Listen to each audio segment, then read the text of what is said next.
सुखदेव स्वामी से प्रश्न किया परीक्षित ने, गुरुदेव समान पुरुषार्थ करने वाले उन देवताओं को अमृत दिया, लेकिन राक्षसों को क्यों अमृत नहीं पिलाया? भगवान ने ऐसा अन्याय क्यों किया? सुखदेव स्वामी कहते हैं, राजर्षि परीक्षित, बात न्याय अन्याय की नहीं है, बात पात्र और सुपात्र की है। जब भगवान अमृत बांट रहे थे तो एक राक्षस देवताओं की पंक्ति में आया था जिसका नाम था राहु। भगवान को खबर लगी तो राहु का मस्तक काट दिया था भगवान। परमात्मा जब भी किसी को देता है पात्र देखकर देता है। अगर पड़ोसी को कुछ दिया है तुम्हें न दिया तो केवल यही समझना कि तुम पात्र नहीं थे, इसीलिए नहीं दिया। आत्मावलोकन करना। कुछ लोग दुनिया में ऐसे हैं जो भाग्यवादी हैं और कुछ लोग ऐसे हैं जो पुरुषार्थवादी हैं। मैं भाग्यवादी को भी नहीं मानता, मैं पुरुषार्थवादी को भी नहीं मानता। और आध्यात्म जगत में भाग्यवाद और पुरुषार्थवाद तो बहुत छोटी चीज है। लोग कहते हैं पुरुषार्थ करो सब मिलेगा।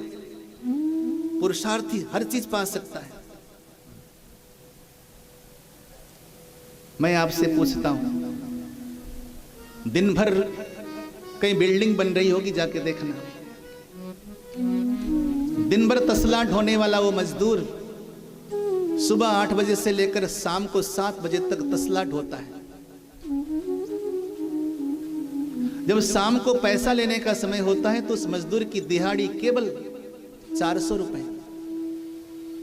और उसके साथ एक ठेकेदार बैठा हुआ है, कुर्सी में बैठा है। उसने 4 बार तो चाय पी है, 2 बार नाश्ता किया है,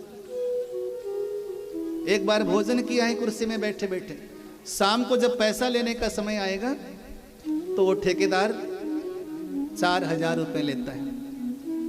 मैं आपसे पूछता हूं, पुरुषार्थ किसका ज्यादा था? उस तसला ढोने वाले मजदूर का या वो कुर्सी में बैठकर आराम से जो गप लड़ाया ठेकेदार का? बोलो, मजदूर का ना। फिर उसे 400 रुपए क्यों और उस ठेकेदार को 4000 रुपए क्यों? अगर पुरुषार्थ की बात करते हो तो पुरुषार्थ की कोई कसर न थी उस मजदूर में। शास्त्र कहते हैं कि पुरुषार्थ खेत है और भाग्य बीज है। भाग्य को हम खेत में डाल देते हैं, यानी कि बीज को ले जाकर हम खेत में बो देते हैं। खेत बहुत बढ़िया है, बीज भी नंबर 1 क्वालिटी का है। मैं आपसे पूछता हूं, क्या काम पूरा हो जाता है? बीज को ले जाकर खेत में बोने से क्या काम पूरा हो जाता है? अब किसकी जरूरत है? बोलो। आकाश से अमृतमय जल की। वो जो अमृतमय जल है, वो अमृतमय जल भगवान की कृपा है। याद रखना, बीज सड़ा भी हो, बीज सामान्य भी हो, अगर सही खेत में तुमने अगर बीज बो दिया है और समय पर भगवान ने वर्षा कर दी है तो सारा खेत हरियाली से लहलहा जाता है। लेकिन नंबर 1 क्वालिटी का बीज बोया है आपने, लेकिन भगवान ने आकाश से वर्षा नहीं करी तो बीज वैसे ही खेत में सड़ जाता है। उसी प्रकार जो आकाश से बरसने वाली जो वर्षा है वो भगवान की कृपा है। पुरुषार्थ और भाग्य दोनों हो, लेकिन अगर भगवान की कृपा न हो तो पुरुषार्थ और भाग्य नहीं फलता। आपको मालूम है ना, सर्दी के दिनों में आजकल कहीं आपको हरियाली नजर नहीं आएगी, कहीं हरियाली नजर नहीं आती। अभी 1-2 महीने और गुजरने दीजिए, फागुन और चैत का महीना, हर जगह सूखा सूखा। लेकिन जैसे ही बरसात के दिनों में पहली और दूसरी वर्षा हो गई, आपके घर के आंगन के आसपास हरियाली हरियाली भर जाती है।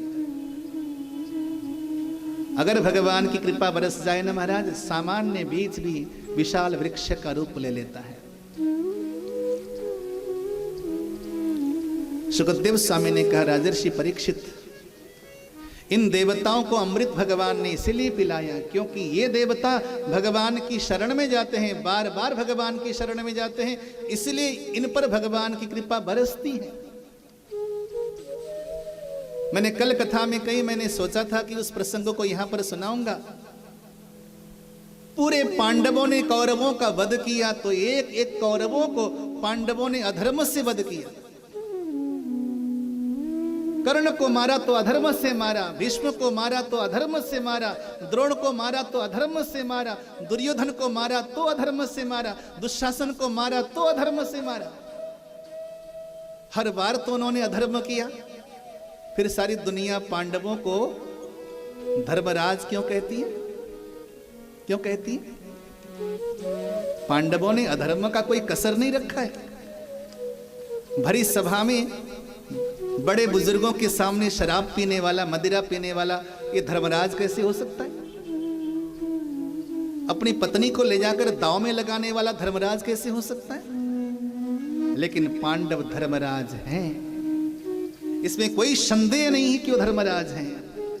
वो धर्मराज इसलिए हैं, पांडव लाख बुरे हैं लेकिन पांडव जाकर भगवान से कहते हैं, भगवान हम लाख बुरे हैं लेकिन हैं तो तुम्हारे हैं, चाहे तो तुम मारो चाहे तुम तारो।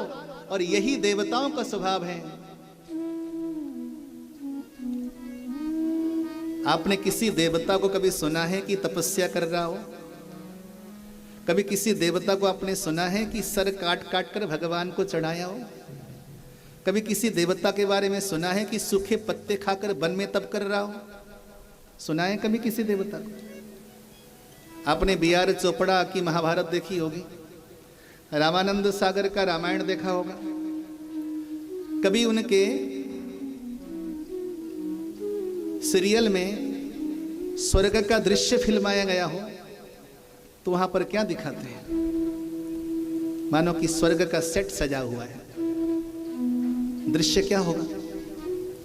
ऊंचे आसन पे इंद्र बैठा होगा, नीचे देवता बैठे होंगे, 10, 12, 15 अप्सराएं नाच रही होंगी और कुछ अप्सराएं हाथ में मदिरा के पात्र लेकर उनको पिला रही होंगी।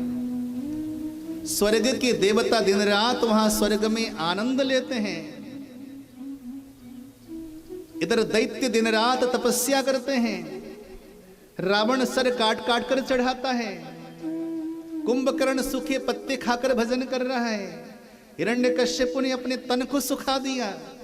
ये सारे राक्षस अखंड तपस्या में लीन हैं, लेकिन भगवान को अगर प्यार है वो देवता प्यारे हैं, लेकिन ये राक्षस प्यारे नहीं हैं। अगर पक्ष लेना है तो भगवान ने देवताओं का लेना है, राक्षसों का नहीं लेना है। क्योंकि राक्षस कभी भगवान की शरण में नहीं आते और देवता हर पग पग में भगवान की शरण में आते हैं। कहते मेरे नाथ हम लाख बुरे हैं लेकिन जैसे भी हैं तुम्हारे हैं। और यही भगवान को प्रिय है। दोनों बाजू को उठा के बोलो जय जय श्री राधे, जय जय श्री राधे। इन चीजों को समझो। ना देवता अच्छे हैं, अगर आप अपने तुला में तौलोगे तो देवताओं में लाख बुराइयां नजर आएंगी, लेकिन उनमें एक अच्छाई है, शरण में जाना। इस प्रकार भगवान ने यहाँ पर देवताओं को अमृत क्यों पिलाई ये वृत्तांत बताया। आगे चलकर